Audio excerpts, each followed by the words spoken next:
నమస్కారం మిత్రులారా, ఈరోజు మనము జాబ్ ఇంపార్టెంట్ అయినటువంటి కొంత న్యూస్ చూసే ప్రయత్నం చేద్దాము.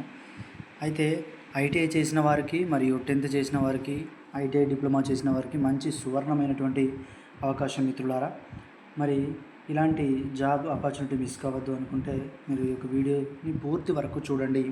తప్పకుండా నా యొక్క వీడియోని లైక్ చేయండి, షేర్ చేయండి, సబ్స్క్రైబ్ చేయండి. అయితే వీడియోలోకి వెళ్ళిపోదాం. మొత్తం ఖాళీలు 1346. Graduate technical, mechanical, electric and electronics, civils, computer science, electronics and communication, automobiles, information science, electronics and communication, artificial intelligence and machine learning, aeronautical విభాగాల్లో బీఈ బీటెక్ పూర్తి చేసి ఉండాలి.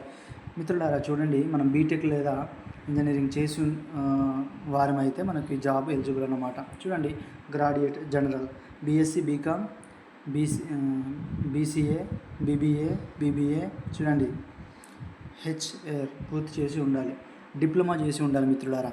డిప్లొమా చేసిన వారికి సువర్ణటువంటి అవకాశం. చూడండి, electrical and electronics, civil, computer science, electronics, communication, automobiles, చూడండి, మెకానికల్ ఇంజనీరింగ్తో పాటు డిప్లొమా పూర్తి చేసి ఉండాలి.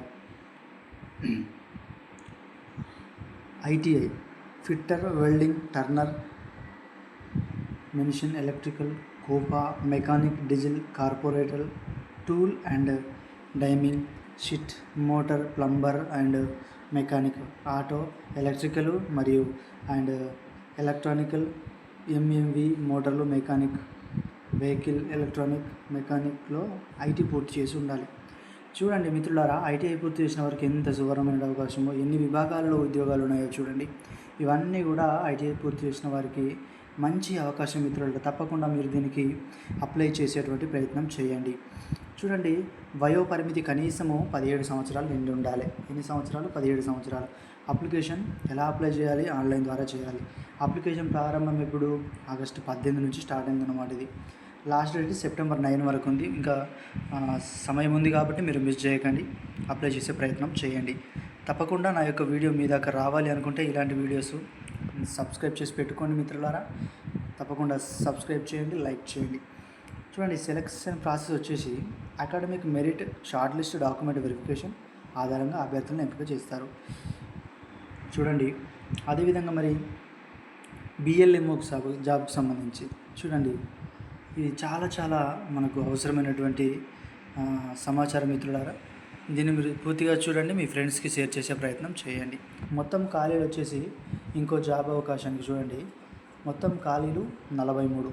విభాగాల వారీగా ఖాళీలు computer operator and programming, COPA 21, desktop publishing operator, DTPO 7, computer hardware and network managements, CH and NM 5, medical lab technician, MLT చూడండి, draftsman, architecture, instrument mechanic 2, draftsman, mechanical draftsman, civil, laboratory assistant in chemical plant, MLCP 1, interior డైనజర్. చూడండి, eligibility, మరి జాబ్కు ఏమి eligibility ఉండాలో చూద్దాం.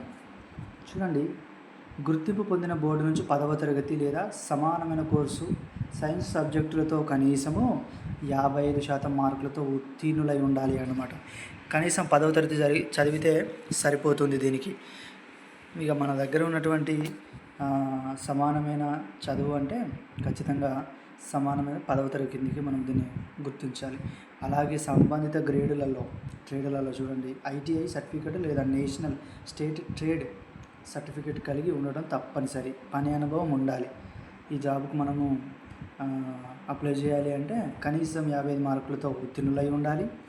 అదేవిధంగా చూడండి, trade ITI certificate లేదా నేషనల్ స్టేట్ ట్రేడ్ సర్టిఫికేట్లు తప్పనిసరిగా ఉండాలి.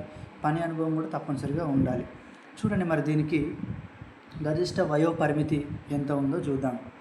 చూడండి, 28 ఏళ్ళు, ఓబీసీలకు 3 ఏళ్ళు, ఎస్సీ అండ్ ఎస్టీలకు 5 ఏళ్ళు, పీడబ్ల్యూబీడీలకు 10 ఏళ్ళు, వయో పరిమితి సడలింపు వర్తిస్తుంది. అప్లికేషన్ ఎట్లా చేసుకోవాలట?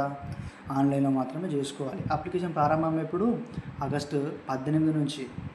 అప్లికేషన్ చూడండి, ఫీజు మహిళలకు, ఎస్సీ, ఎస్టీ, పీడబ్ల్యూ, బీడీ చూడండి, ఎక్స్ సర్వీస్ మెన్ అభ్యర్థులకు ఫీజు ఉండదు, ఎలాంటి ఫీజు కూడా లేదు. ఇతరులకు మాత్రం ఎంత? 500 రూపాయలు చెల్లించాలి. లాస్ట్ డేట్ వచ్చేసి సెప్టెంబర్ 17 నాటికి చివరి తేదీ అన్నమాట. దీని సెలక్షన్ ప్రాసెస్ ఎలా ఉంటుందో చూద్దాం. సెలక్షన్ ప్రాసెస్ వచ్చేసి application and screening, short list, రాత పరీక్ష ఆధారంగా అభ్యర్థులను ఎంపిక చేస్తారు. మిత్రులారా, మరి ఇలాంటి 2 ముఖ్యమైనటువంటి జాబ్ అవకాశాలని మీరు తప్పకుండా సద్వినియోగం చేసుకునే ప్రయత్నం చేయండి. మరి కొత్తగా చూస్తున్నటువంటి వారు నా యొక్క వీడియోని లైక్ చేయండి, అదేవిధంగా సబ్స్క్రైబ్ చేయండి. ఇన్ఫర్మేషన్ నచ్చినట్లయితే తప్పకుండా మీ ఫ్రెండ్స్కి షేర్ చేసే ప్రయత్నం చేయండి. నా యొక్క ఛానల్ని సబ్స్క్రైబ్ చేయండి, అదేవిధంగా సపోర్ట్ చేయండి.